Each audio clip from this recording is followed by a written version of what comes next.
Ambassador. Next, I want to bring up Congressman Jim McGovern.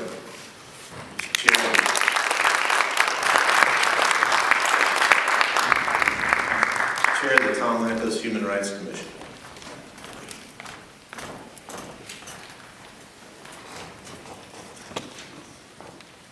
Well, I want to let me thank Greg Mitchell and the International Religious Freedom Roundtable, and I also want to thank Chun-Li Yang and Citizens Power Initiative for China for the invitation to join you here today to witness the launch of the Coalition to Advance Religious Freedom in China. I'm also honored to be here with U.S. Ambassador at Large Sam Brownback and my former colleague from Virginia, Congressman Frank Wolf, and other individuals and organizations who are here. Omar Kanat, Director of the Uyghur Human Rights Project, Bob Fu, my friend, President of China Aid, Luqing Ziering, the Vice President of International Campaign for Tibet, and so many others who are here today. You know, I know firsthand the power of collective action. The more that we come together, the more that we can accomplish. So I'm happy to see that so many great organizations have decided to come together, transcending cultural, ethnic, and doctrinal differences to work on behalf of religious freedom in China. Some of you may know that I'm a practicing Catholic.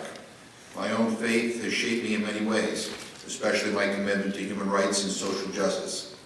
My faith has taught me to be inclusive and tolerant, to lift up the poor and accompany the downtrodden, to be guided by the inherent human dignity of each and every person.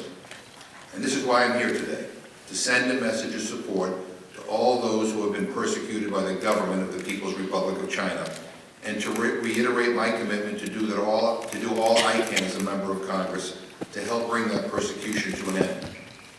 Last week, the Speaker of the House of Representatives, Nancy Pelosi, reappointed me as co-chair of the Tom Lantos Human Rights Commission, and newly appointed me as chairman of the Congressional Executive Commission on China.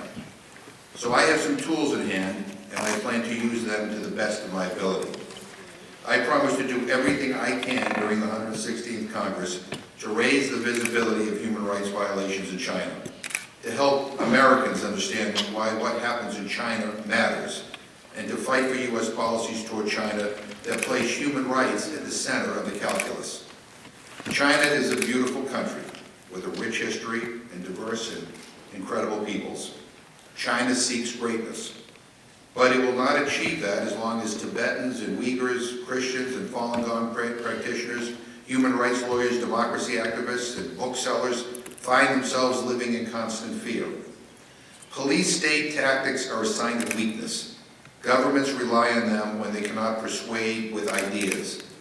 In the words of President John F. Kennedy, who comes from my home state of Massachusetts, and I quote, "A nation that is afraid to let its people judge the truth and falsehood in an open market is a nation that is afraid of its people," end quote.